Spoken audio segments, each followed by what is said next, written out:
Mesdames, Messieurs, bon dimanche. Après une année de crise, de tumulte, le choix d'un chef et son départ fracassant juste avant Noël, le Parti libéral du Québec a un nouveau visage depuis le 13 février. De son propre aveu, Charles Milliard fait face à l'un de ses plus importants défis, reconstruire son parti, regagner la confiance des électeurs et surtout mener ses troupes vers la victoire aux prochaines élections. Je l'ai rencontré dans nos bureaux à Montréal. Charles Milliard, bonjour. Bonjour. Merci d'être avec nous. Vous êtes le nouveau chef du Parti libéral du Québec. Dans quel état se trouve le parti qui a quand même traversé une période difficile avant les fêtes? Désespéré, espoir, beaucoup de reconstruction. Comment vous prenez ça? Un mélange de tout ça, sauf le désespoir. Alors, je suis très privilégié d'être le 17e chef de l'histoire du Parti libéral. Donc, c'est un gage de stabilité, 17 chefs en 158 ans, 160 ans quand même. Je suis très fier, mais je suis très lucide par rapport au travail à faire. Le travail, les événements de novembre-décembre dernier ont fait mal au parti. Donc, l'ampleur des dommages, c'est quoi? Bien, écoutez, on va les mesurer dans les prochaines semaines, mais déjà, vous voyez qu'il y a certains sondages qui montrent une remontée. Alors, je pense qu'il faut être porteur d'espoir. Et moi, je veux incarner ce renouveau-là au Parti libéral. Mais en même temps, on a de l'intendance à faire, on a des changements à faire.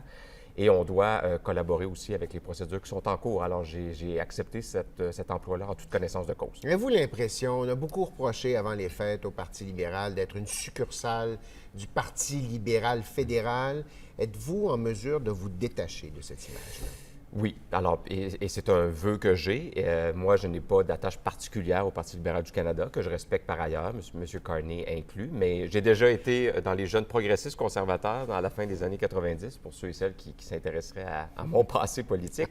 Mais pour moi, le Parti libéral du Québec, il est crucial que ça devienne ou ça redevienne un parti parapluie. Alors moi, je veux que tous les gens qui s'identifient à l'appartenance canadienne se rassemblent au Parti libéral du Québec, surtout à l'orée d'une élection qui, de toute évidence, va porter, malheureusement, sur la question nationale. Oui. Vous avez dit cette semaine, vous avez dit la semaine dernière, « Je suis le seul capable d'être le chauffeur de l'autobus du non ». Un peu prétentieux de dire « Non, je suis le seul qui peut faire ça ». C'est pas du tout prétentieux, c'est factuel en ce moment, compte tenu du brouillard de mes adversaires ou de mes adversaires potentiels. Alors, Mme Fréchette, M. Drainville, on sait, ont un passé avec le Parti québécois, ce qui est tout à fait respectable, mais factuel, alors que M. Duhem, à ce jour, est toujours incapable de nous dire il voterait pourquoi dans un éventuel référendum. Alors, je tiens à rassurer les Québécois et les Canadiens qui nous écoutent, je ne souhaite pas conduire aucun autobus, mais si d'aventure ça arrive parce que les Québécois choisissent cette voie-là, bien, ils doivent savoir qu'il y a des gens qui sont très clairs sur leur appartenance à la fois au Québec et au Canada, et ça, c'est le Parti libéral du Québec. Vous avez parlé de travail d'intendance à faire au sein du parti. Il semble être sur plusieurs niveaux. Vous avez besoin d'aller chercher de l'argent, vous avez besoin de convaincre les francophones que le Parti libéral peut être une option pour eux. Ouais. Quel est votre plus gros défi là-dedans? Bien, écoutez, le plus gros défi, c'est de bâtir l'équipe et c'est de se faire connaître. Alors, évidemment, on peut difficilement demander à quelqu'un de représenter le renouveau en politique et de ne pas avoir 20 ans d'expérience. Alors, moi, j'arrive du milieu de la santé, du milieu économique, du milieu de l'enseignement et je veux faire connaître à la fois ma personnalité, ma plateforme et mon équipe. Je vous prédis qu'il va y avoir des surprises dans la nouvelle équipe libérale. Et ensuite, bien, on va parler des priorités des Québécois. Donc, qu'on soit francophone, anglophone, allophone, on a besoin d'entendre parler de santé, d'éducation, de culture, d'agriculture, les vrais enjeux prioritaires au Québec. Oui, mais vous le savez que les francophones, ils vous sont pas naturellement acquis. Qu'est-ce que vous leur dites pour dire, venez me voir? Bien, premièrement, je leur dis que je suis moi-même un francophone de Lévis. J'ai appris l'anglais à l'école, au travail, et puis moi, je représente cette faction-là de Québécois qui croient que la diversité au Québec, c'est une force et qu'il faut ramener l'économie du Québec à son plein potentiel. Je trouve qu'on ne parle pas assez des vrais enjeux au Québec parce qu'on est obsédé par des questions qui, dans le dernier sondage Palace Data, n'intéressent pas la majorité des Québécois. C'est factuel. Le plus gros défi dans le cadre préélectoral, c'est quoi?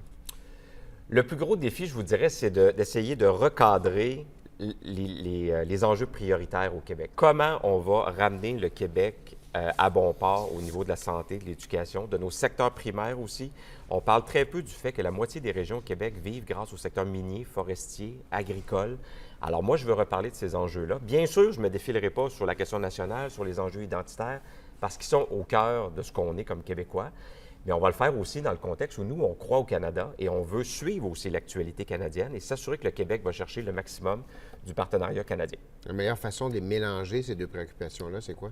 Bien, c'est d'avoir, premièrement, c'est d'avoir un leader québécois qui s'intéresse aux choses canadiennes. Alors, quand M. Carney va en Chine, quand on dit qu'on veut abattre les barrières interprovinciales dans le Canada, ce sont des opportunités d'affaires et le Québec doit être davantage à la table. Et je pense que dans les dernières années, on a eu un premier ministre qui faisait des relations fédérales-provinciales de façon quand même assez timide et moi, je veux changer ce rapport de force-là. Vous avez mentionné vouloir un Québec avec plus de mentalité progressiste conservatrice. Qu'est-ce que ça veut dire exactement? Bien, ça veut dire que je pense que la majorité des Québécois sont d'avis qu'on veut avoir des finances publiques qui sont mieux gérées, donc ce que j'appelle le portefeuille à droite, mais on est extrêmement fiers du filet social québécois, de notre système de santé, notre système d'éducation, de nos CPE. Mais donc, pour payer ce filet social-là, ça nous prend plus de génération de richesse au Québec. Alors, que ce soit à travers l'exploitation de nos ressources, que ce soit à travers la génération de nouveaux entrepreneurs partout au Québec, c'est comme ça qu'on va générer de la richesse. Et c'est ce que je veux ramener avec mon expérience. Même si je suis nouveau en politique, je ne suis pas nouveau dans le milieu de l'économie. C'est un peu ce que M. Legault avait proposé au début, l'offre de portefeuille plus à droite en maintenant les filets sociaux, les maisons des aînés, réinvestir en éducation. Il n'y est pas arrivé. Qu'est-ce que vous feriez de différent pour réussir à atteindre cet objectif? Bien, premièrement, je pense qu'en économie, on a eu un gouvernement qui a misé sur des grandes entreprises étrangères, qui a misé beaucoup sur la table de jeu et qui a Vous perdu... parlez de Nordvolt? Je parle de Nordvolt, je parle de Lyon, des entreprises que je respecte par ailleurs, mais de toute évidence, les sommes qu'on a investies n'ont pas généré de revenus. Pendant ce temps-là, 90 des entreprises au Québec, ce sont des PME, des entreprises de moins de 250 employés, et il est grand temps de leur redérouler le tapis rouge. Alors, moins de grandes annonces, moins de gros rubans coupés et plus d'entreprises partout dans nos parcs industriels et dans nos villes et villages au Québec. Vous avez vu, vous l'avez mentionné vous-même, le sondage de Palace plus tôt cette semaine, qui vous ramène quand même plus près du Parti québécois que vous ne l'avez été dans le passé. Il y a clairement des gens qui étaient intéressés par le PQ qui vous regardent. Vous leur dites quoi, ces gens-là, qui ont peut-être un penchant un peu plus souverainiste, ce qui n'est pas votre cas, visiblement. Oui, non, visiblement. Mais à ce stade-ci, moi, je ramène, et là, ça pourrait faire l'objet d'une autre entrevue, mais je ramène un certain nationalisme aussi au Parti libéral du Québec, c'est-à-dire qu'on est fiers d'être Québécois. Oui, nous, on croit à l'ensemble canadien. Ça ne veut pas dire qu'on n'aura pas des arguments à l'occasion, mais cette notion-là que le Parti libéral du Québec est un fier parti québécois dans le terme du nom commun, c'est ce que je veux ramener au parti. Alors, je demande aux caquistes, aux conservateurs, aux péquistes qui ne souhaitent pas nécessairement un référendum de prêter oreille à ça et ça sera à moi de les convaincre dans les prochaines semaines. Contre qui vous souhaitez vous frotter? Est-ce que c'est Mme Fréchette ou M. Drainville? Ah ben c'est pas à moi à non, faire ça. Mais qui vous préféreriez? J'ai aucune préférence. Les deux sont porteurs du même bilan. Alors, on aura l'occasion de discuter de ça. En politique, on n'efface pas. Hein. La mémoire peut avoir quelques défauts, mais on n'efface rien. Alors, on aura l'occasion de parler du bilan, mais pour l'instant, on assiste à une course à la CAQ qui est en fait une course pour s'éloigner du bilan de la CAQ des 7 dernières années. Et nous, on sera là pour rappeler qu'est-ce qui s'est passé dans les dernières années. Mais les Québécois trancheront, puis on respectera ça. Charles Milliard, merci beaucoup. Merci.